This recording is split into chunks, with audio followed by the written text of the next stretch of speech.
Hello friends, good morning. आज हम लोग फिर से एक जो हमारी सीरीज़ है इस बुक को पढ़ने की, उसमें एक और चैप्टर हम लोग जोड़ते हैं उसको। तो हम लोग पीटर लिंच की बुक पढ़ रहे थे, जिसमें हमने अपनी वीडियो सीरीज़ में चार पार्ट वन के चार चैप्टर पढ़ लिए हैं। और आज हम लोग पढ़ेंगे पांचवा chapter, whether this is the good market please don't ask, ये वाला। तो इसके साथ ही हमारा जो है पार्ट वन, तीन पार्ट में किताब है, तो एक पार्ट ख़त्म हो जाएगा हमारा। 270-76 पेज की जो है, उसमें 91 पेज हम लोग वहाँ तक कवर कर लेंगे।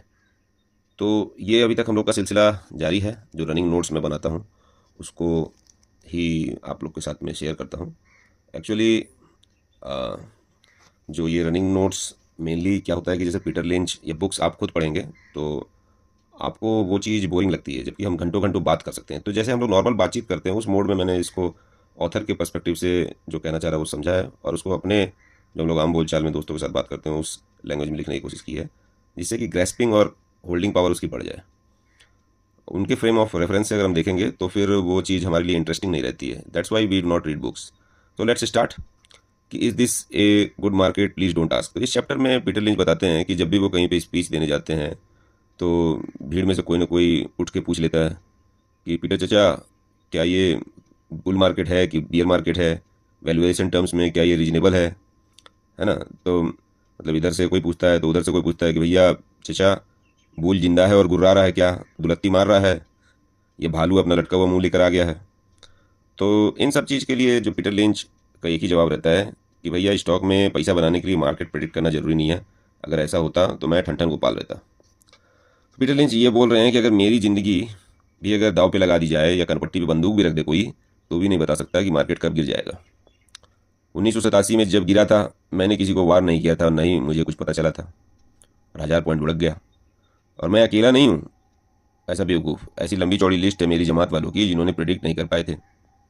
मैं हज़ारों एग्जीक्यूटिव से साल भर में बात करता हूँ जो बहुत सारी चीज़ ट्रैक कर रहे होते हैं कंसिस्टेंट तौर पर, फिर भी प्रिडिक्ट नहीं कर पाते। अब उसमें से जैसे बहुत लोग हैं जो फेड पॉलिसी को देखता है, कोई हेड एंड शोल्डर पैटर्न देखता है, कोई पुट कॉल रेशियो देखता है, कोई ओवरबॉट ओवरसोल्ड देखता है, तो इंटरेस्ट रेट देखता है, कोई फेडरल रिजर्व का देखता है, पर कोई भी यूज़फुल कंसिस्टेंसी के साथ में बता नहीं सकता है ना। तो सभी बड़े उतार चढ़ाव उनके लिए अचंभा ही रहे हैं, ये कह रहे हैं। तो पहले हम कंसिस्टेंसीज में, पहले जब मैं ग्रेजुएशन कर रहा था तो मैंने सीखा कहीं था कि हर साल मार्केट 9% बढ़ता है, पर उसके बाद कोई भी साल में 9% नहीं बढ़ा। क्योंकि अब ये सोचेंगे कि भैया अब स्टॉक मार्केट में हम प्रिडिक्ट नहीं कर सकते तो क्या कर सकते हैं। तो स्टॉक मार्केट मोटा मोटी इकोनॉमी पे डिपेंड करता है, संबंधित रिलेटेड है। और तो कुछ लोग बोलते हैं कि चलो इन्फ्लेशन और रिसेशन से गेस कर लेते हैं कि मार्केट में क्या रहेगा। तो इन्फ्लेशन और रिसेशन जो है वो इंटरेस्ट रेट के साथ में उसका बहुत ज़्यादा खूबसूरत कोरिलेशन है। पर कब क्या इंटरेस्ट रहेगा और कब नहीं रहेगा ये चीज़ प्रेडिक्ट करना आपस में बहुत डिफिकल्ट है। इस बात का अंदाज़ा आप इस बात से ही लगा सकते हो कि आप बोलोगे इंटरेस्ट रेट कौन प्रेडिक्ट करेगा, इकोनॉमिस्ट। तो ऐसे कह रहे हैं अमेरिका में 60,000 अर्थशास्त्री हैं जिसका फुल टाइम काम यही है। और अगर केवल 2 बार सटीक कोई भी अर्थशास्त्री कर दे उसको प्रेडिक्ट तो करोड़पति हो जाए। पर आपको क्या सभी अर्थशास्त्री या मतलब ऐसे दिखते हैं कि करोड़पति हो गए? वही 9 to 5 अगर हो जाते तो बीच साइड में रम पी रहे होते और मच्छी मार रहे होते। तो वो चीज़ तो दिख नहीं रहा, ज़्यादातर नॉर्मल नौकरी कर रहे हैं। इसका मतलब इंटरेस्ट रेट प्रेडिक्शन हवाबाजी है, कोई सर्टेनिटी के साथ दावा नहीं कर सकता। एक अलग ही थ्योरी चल रही है कि हर 5 साल में रिसेशन आता है। तो पीटर लिंच कहते हैं कहीं संविधान में लिखा है अमेरिका के कि भैया हर 5 साल में रिसेशन आएगा ही आएगा। तो वो एक कहानी बताते हैं कि 16 मंथ का रिसेशन आया था 1981 से 1982 में। तो उस वक्त में जो है वो बहुत स्कैरिएस्ट था उनके जीवन में। सब कोई लोग मार्केट छोड़ छाड़ के बोलते थे कि भैया हम हंटिंग करेंगे, हम फिशिंग करेंगे, हम जंगल में जा रहे हैं, हम पहाड़ में जा रहे हैं, हम समुंदर में जा रहे हैं। उस वक्त में वो पीरियड बहुत गजब दौर था। 14% अनएम्प्लॉयमेंट, 15% इन्फ्लेशन और 20% प्राइम रेट। ये प्राइम रेट मतलब वो होता है कि जो कमर्शियल इंटरेस्ट रेट अमेरिका में, जिसमें लोएस्ट इंटरेस्ट रेट जिस पर आप मतलब कमर्शियली पैसा उठा सकते हैं। तो सोचिए 20%। 16 महीने की जो रिसेशन थी, पर कुछ लोग वेट करते हैं कि भाई रिसेशन खत्म होगा और बुल मार्केट की शुरुआत होगी तो टन से मेरे पास फ़ोन आएगा और मैं पैसा लगा दूंगा। पर ऐसा कोई फ़ोन तो आता है नहीं। ये क्लियर सिग्नल जब तक आता है तब तक लेट हो जाता है। तो ये पीटर लिंच की किताब की खासियत बहुत अच्छी है कि वो कोई भी कहानी बताते हैं, एक आर्टिकल का नाम देते हैं, पेनल्टीमेट प्रिपेयर्डनेस या इस तरह से ही जो है कॉकटेल थ्योरी। तो वो चीज़ एक जुड़ जाती है दिमाग के साथ में। तो यहाँ पे वो बता रहे हैं कि हम हरदम अपने आप को पिछली कठिनाई से लड़ने के लिए तैयार कर रहे होते हैं, ना कि अगले आने वाली कठिनाई के लिए। तो वो पेनल्टीमेट मतलब जैसे सेकंड लास्ट के लिए तैयार करते हैं। तो ये तरीका जो है हम लोग के डीएनए में घुस गया है कि जो हम पिछली भूल की प्रति तैयारी करते हैं, वो कीड़ा है हमारे में। ये एक तरह से प्रायश्चित करते हैं कि भैया पिछली बार ऐसे हो गया था, देखो कोविड आ गया था तो हमारा ये नहीं था, तो वो जो हमारी है। पर इसी में एक कहानी बताते हैं माया सभ्यता की, कि उनको पहले से पता था कि माया माइथोलॉजी में, कि जो है दुनिया 4 बार अंत होगी। और उसके बाद भी मायान सभ्यता के लोग हर बार एक दुखद जो है सीखते, और उसके बाद कसम उठाते कि भैया आपसे मतलब ये जो चीज़ है हम बढ़िया से प्रोटेक्ट करेंगे। पर वो जो भी तैयारी करते वो पिछले त्रासदी की करते, अब तबाही आ जाती कोई दूसरी, तो वो मूक दर्शक बन के रह जाते। तो आज के टाइम पे जैसे मतलब कभी वो फ्लड की तैयारी किए तो फायर आ गया, फायर की तैयारी किए तो अर्थक्वेक आ गया। तो 2000 साल बाद भी आज हम अगली त्रासदी से निपटने के लिए पीछे की ओर देखते हैं। फिर आप बोलोगे कि तो पर अगला देखे भी तो कैसे कैसे हमें पता चले? तो जो है इस पर डायरेक्ट आंसर नहीं दिया उन्होंने, बस ये बोला है, एक और चीज़ बात बोली है कि जैसे कुछ दिन पहले लोग चिंता में थे कि भैया तेल $5 का तक गिर जाएगा, डिप्रेशन आने वाला है। उसके 2 साल पहले लोग ये चिंता में थे कि तेल $100 पहुंच रहा है, तो डिप्रेशन आ रहा है। मतलब लोग कभी ज़्यादा मनी सप्लाई से चिंतित हैं तो कभी कम से। जब हमने इन्फ्लेशन की तैयारी की तो रिसेशन आ गया, जब रिसेशन की तैयारी करते हैं तो इन्फ्लेशन आ जाता है। तो इस तरह से वो कह रहे हैं कि भाई हम जो मार्केट की तैयारी कर रहे हैं वो मार्केट की तैयारी करना व्यर्थ है।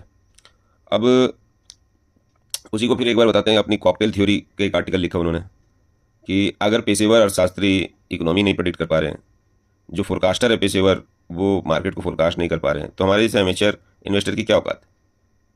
तो इस पर पीटर लिंच कहते हैं कि इस पर मेरी एक थ्योरी है, कॉकटेल पार्टी थ्योरी। अब कॉकटेल पार्टी थ्योरी बहुत इंटरेस्टिंग चीज़ लगी मुझे, जो मतलब थोड़ी रियलिस्टिक भी लगी, और मतलब इस पर रिलाई नहीं किया जा सकता ऑफ कोर्स, क्योंकि वो एक हास मजाक के तौर पे है, मगर वो एक तरह से जैसे मार्केट की जो है नब्ज पकड़ना या सूंघ लेना, वो वाली बात करते हैं, एक्सपीरियंस शेयर करते हैं, विजडम। जब जैसे मार्केट कई दिनों से गिरा पड़ा है, मान लीजिए वो आपका बेंचमार्क है, तो ऊपर जाने का जो पहला चरण है, पीटर लिंच कहते हैं, मैं तब मानता हूँ जब लोग लोग जो है स्टॉक्स की बात करना नहीं करते हैं। मान लीजिए पार्टी में गए हैं और कोई अनजान मुझसे पूछता है कि भैया मैं आजीविका के लिए क्या करता हूँ, और मैं बताता हूँ मैं इक्विटी म्यूचुअल फंड मैनेजर हूँ, और वो सुन के लोग भाग ले, तो समझ लो कि अब पलटेगा मार्केट। तो जब फिर पलटेगा तो जब 10 आदमी आसपास है, दूसरे जैसे मान लीजिए पार्टी में डेंटिस्ट है तो डेंटिस्ट के आसपास में घेरा बना के उसको घेर रहे हैं, पर मुझे नहीं घेर रहे। ठीक है। फिर स्टेज 2 दूसरा चरण कैसे है, कि मैंने जब बताया कि भाई मैं ये काम करता हूँ, तो लोग भागने से पहले मुझे ही ज्ञान दे के जा रहे हैं कि स्टॉक मार्केट बहुत रिस्की होती है भाई। तो समझ लो कि अब तो इसमें सर्टेनिटी है कि ये है जो है मार्केट थोड़ा बहुत ऊपर आ गया है। तो जो दूसरा चरण में क्या होता है कि मार्केट अपने जो इससे 15% ऊपर आ जाता है। तो कोई भी पार्टी में चर्चा कोई दांत के प्लेग की कम और स्टॉक्स की मतलब प्लेग की ज़्यादा हो रही है, स्टॉक्स की कम हो रही है, तो समझ लो पहले चरण से 15% ऊपर हो गया है, स्टेज 2 खत्म। अब स्टेज 3 क्या है, तीसरे चरण में मार्केट जो है स्टेज 1 से 30% ऊपर रहता है। तो जैसे पार्टी में अब एक भीड़ है, वो जो स्टेज 3 में, कि वो डेंटिस्ट को इग्नोर कर रही है और मेरे तरफ आ जा रही है। उसी में से कुछ लोग मुझे पकड़ के कोने खोपचे में ले जा रहे हैं, पूछ रहे हैं कि कौन सा स्टॉक लें कौन सा नहीं लें। ठीक है। और कौन कौन मतलब हर एक कोई पार्टी में पैसा लगा रखा है। फिर चौथे चरण में स्टेज 4 में कि मेरे चारों ओर फिर से भीड़ लग जाती है, पर इस बार भीड़ मेरे से पूछने के लिए नहीं, मुझे बताने के लिए लगती है। इवन डेंटिस्ट के पास में भी 4 टिप्स है कि ये वाला ले लो, ये कर लो। तो जब आसपास पड़ोस के कोई भी मान लो बता रहा है तुमको, तो वो श्योर साइन है कि भैया मार्केट अब टॉप बना चुका है और अब जो है गिरना इसका बाकी है बस। तो आप जो चाहें वो कर ले इस कॉकटेल थ्योरी का, पर मैं अपना पैसा मतलब इस कॉकटेल थ्योरी पे नहीं लगा रहा, पर एक विजडम या सेंस डेवलप कर रहा हूँ। ठीक है। तो वो बता रहे हैं, तो ये जो चीज़ है यहाँ पे यही बताया इन्होंने। तो फिर वाट स्टॉक मार्केट की बात करते हैं, कि कहते हैं स्टॉक मार्केट तो बावड़ा है। ये बात अगर आपने सीख ली है तो इस किताब का मेरा मकसद पूरा हो गया। कहते हैं कि भैया जो है अगर मान लो बफेट की बात करें, तो मेरी बात नहीं मानते हो तो वारेन बफेट की बात मान लो। तो वारेन बफेट कहते हैं कि जहाँ तक मेरा सवाल है, स्टॉक मार्केट मेरे लिए एग्जिस्ट ही नहीं करता। वो तो जस्ट एक रेफरेंस पॉइंट है कि अगर कोई बेवकूफ़ाना हरकत कर रहा है तो मैं उसका फ़ायदा उठा लूँ। ठीक है। तो जब जब उनको लगा, मतलब यही चीज़ उनको मतलब ग्रेटेस्ट इन्वेस्टर बनाती है, कि जब उनको लगा when he thought stocks were grossly overpriced he sold everything and return all the money to his partners at a sizeable profit to them. मतलब भाई जहाँ पे इन्वेस्टर म्यूचुअल फंड मैनेजर वगैरह पैसा लेते हैं, इन्होंने वापस पैसा दे दिया कि भैया मेरे बस की बात नहीं है, ये मार्केट जो है ओवर प्राइस लग रहा है, पैसे निकाल के मैं तुम्हें दे देता हूँ। तो पीटर लिंच और भी इस बात पे कहते हैं कि भैया जो है मैं भी चाहता हूँ कि प्रिडिक्ट कर दूँ मार्केट या रिसेशन एंटिसिपेट कर लूँ, पर पॉसिबल नहीं है। पर मैंने कई 10 बैगर जो मारे हैं घटिया मार्केट में। टैको बेल तो 2 रिसेशन में एकदम पूरा फाड़ के बढ़ा है। और 1981 में एक ड्रेफूस बोल की कंपनी थी, वो भी बढ़ रही थी जब वो 16 महीने का जो आपका रिसेशन की बात चल रही थी। तो उस वक्त में भी मतलब ये ड्रेफूस मेरे से मिस कर गया। तो ये कह रहे हैं कि मान लो कि जब इकोनॉमिक बूम आएगा और प्रेडिक्ट भी कर लिया आप कि हाँ आने वाला है, तो भी बढ़ते स्टॉक में से आप चुनेंगे कि हाँ भाई चलो ऊपर चल रहा है इसी को ले लेते हैं। तो उसमें भी सही चुनना पड़ेगा ना। तो अगर चुनाव गलत हो गया तो मार्केट प्रेडिक्शन का क्या फ़ायदा होगा। अब एग्जांपल बताते हैं कि जैसे रियल इस्टेट मार्केट बढ़ रहा था, तो उस वक्त में रेडिस को अगर आप चुन लिए होते तो आप डूब लिए होते, क्योंकि 95% पैसा आपका उड़ गया होता। कंप्यूटर बूम हो रहा था, उस वक्त में आप फॉर्च्यून सिस्टम ले लिए होते तो आपका जो है $22 से $1.25 हो जाता आपका एक साल के अंदर। उसी तरह से मान लीजिए जब एयरलाइंस का 1980 के दशक में जो काम बढ़िया चल रहा था, तो उस वक्त में पीपल एक्सप्रेस या पैन आम आपने ले लिए थे, तो आप अगर $9 का $4 हो जाता एक साल में, क्योंकि उसका मैनेजमेंट अच्छा नहीं था। तो मान लीजिए आपको लगा कि भैया स्टील सेक्टर वापस कम बैक कर रहा है और आपने जाके एलटीवी के शेयर ले लिए, जो मैंने लिए भी थे, तो आपका $26 से $1.25 हो जाएगा। और मैंने न्यूकॉर भी लिया था, वो $10 से $50 हुआ, पर मैंने न्यूकॉर तो बेच दिया और एलटीवी को पकड़े रहा। तो सोच के देखिए। तो हर बार यही देखा गया है कि अगर मार्केट की दिशा अगर पकड़ भी लिए तो गलत स्टॉक आपके पैसे हवा कर देगी। मार्केट के सहारे आप घटिया स्टॉक्स लेकर नैया पार नहीं लगा सकते हैं। तुम स्टॉक सही चुनो, मार्केट अपने आप को खुद सुधार लेगा। अगर चिंता ही करनी है तो मार्केट की नहीं, अपनी कंपनी की दशा और दिशा की करो। मार्केट ओवर वैल्यूड तब होगा जब तुमको एक भी कंपनी सही वैल्यूएशन पर नहीं मिल रही है, या दूसरे पैमाने जो आपने बना रखे इन्वेस्टमेंट के उस पर खरी नहीं उतर रही है। तो इसी के साथ में ये चैप्टर तो क्लोज हो जाता है। और फिर पीटर लिंच कहते हैं कि इन दिस पार्ट या इन दिस सेक्शन जो है वो क्या आप लर्न किए हैं टोटल 5 चैप्टर में, उसको समराइज़ करते हैं। तो यहाँ पे इसको हम मतलब यही कह रहे हैं कि don't ever overestimate the skill and wisdom of professionals, take advantage of what you already know, look for opportunities. मतलब ये तो इंग्लिश में है, मैंने उसी को मतलब हिंदी में कर दिया है कि प्रोफेशनल इन्वेस्टर के स्किल और विवेक को ज़्यादा रिलाई मत कीजिए। आप अपना दिमाग लगाइए, जो तुम्हें पहले से मालूम है उसका फ़ायदा लो। ऐसा फड़का स्टॉक की ताक में रहो जो अभी वॉल स्ट्रीट के लपर झंडूस लोग खोजें और ठप्पा नहीं लगाए हैं, मतलब ऑफ द रडार स्टॉक जो है। स्टॉक में निवेश से पहले घर में निवेश करो, स्टॉक मार्केट में नहीं कंपनी पर पैसे लगाओ। शॉर्ट टर्म में उतार चढ़ाव को इतना भाव मत दो। बड़ा पैसा आम स्टॉक में बनता है और खिला भी या खुदा भी वही है। अर्थव्यवस्था का आकलन व्यर्थ है, शॉर्ट टर्म दिशा स्टॉक मार्केट का आकलन भी व्यर्थ है। लॉन्ग टर्म में रिटर्न आपको बॉन्ड के परस्पर स्टॉक्स में ज़्यादा मिलेगा और प्रेडिक्टिबिलिटी का इतना इशू नहीं है।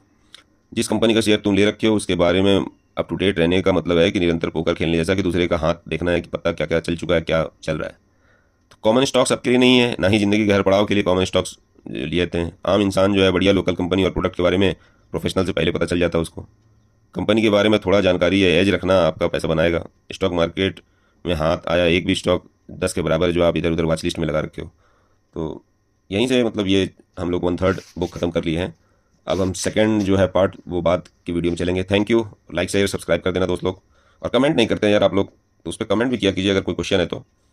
Thank you.